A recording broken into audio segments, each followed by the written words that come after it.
It was an extreme honor to wear the uniform of the United States military. I was very proud to wear the colors on my sleeve, to have the flag sewn on my shoulder.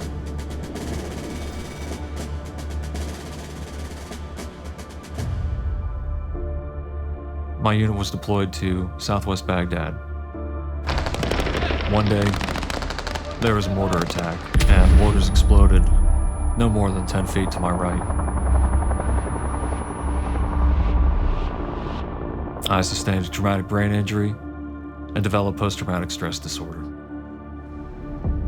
A lot of us come home without realizing that we're bringing the war home with us. In a lot of cases, having an invisible wound that nobody can see, you're just not believed. I was experiencing severe anxiety. I couldn't focus, I couldn't remember how to do certain things. I started to sink down pretty deep. There came a night when I was in a really, really bad place. I didn't want to deal with it anymore. So I took out one of my knives, I set it to the side. I wrote a letter up on my computer and set it there on the desktop. And I went downstairs and I walked out the back door of the barracks. I smoked a cigarette in the rain. It was going to be my last one. That's when I heard a little meow. This little black and white kitten comes walking out of the bushes. He just walked up and started rubbing up against my leg and let me pet him. I broke down crying, burst into tears. Maybe he knew that there was something I couldn't quite handle. I stopped thinking about all of my problems, and I started to think about all of his problems and what I could do to help him. Every day I went outside with a packet of tuna and a paper plate. He ate his food and hopped up on my lap. After a little while, he recognized my voice. I just had to walk out and I started calling him. This cat gave me something to look forward to every day. He didn't see anything wrong with me. He didn't see any sort of flaws or any imperfections. It felt safe.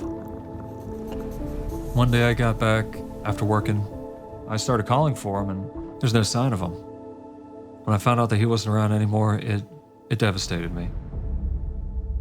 He had a serious effect on me. He helped me realize that I could actually not just care for somebody else, but other people could care for me. I started dating a girl named Becky I knew from high school. A few months later, we saw an adopt-a-thon going on. Becky and I were walking through these 2 rows of crates. All of a sudden, a little black and white paw shoots out from a crate and starts smacking me in my left arm. I looked inside, and it's that same little black and white cat. I opened up that cage and I pulled him out and I held him tight. So we signed the paperwork right then and there, and I named him Scout.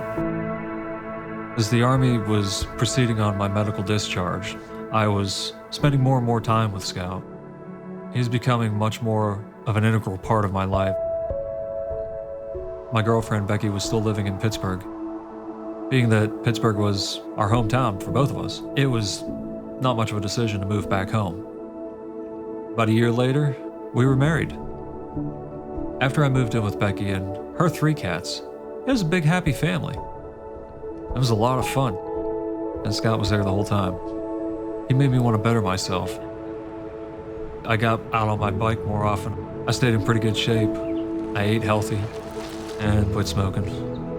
Because I knew if I had a support network at home, even if it included a cat, then yeah, man, I could do just about anything. I went back to school. I've earned my master's degree in clinical rehabilitation and mental health counseling. I'm able to work with other veterans that need the type of help that I got. I'm not really able to serve active duty anymore, but working with vets, I'm still serving. I'm just serving in a different uniform. There was one day when Becky and I came home. Scout didn't meet me at the door like he normally did. Tracked him down and he was just acting so sluggish. So we took him to the vet and he tested positive for feline leukemia.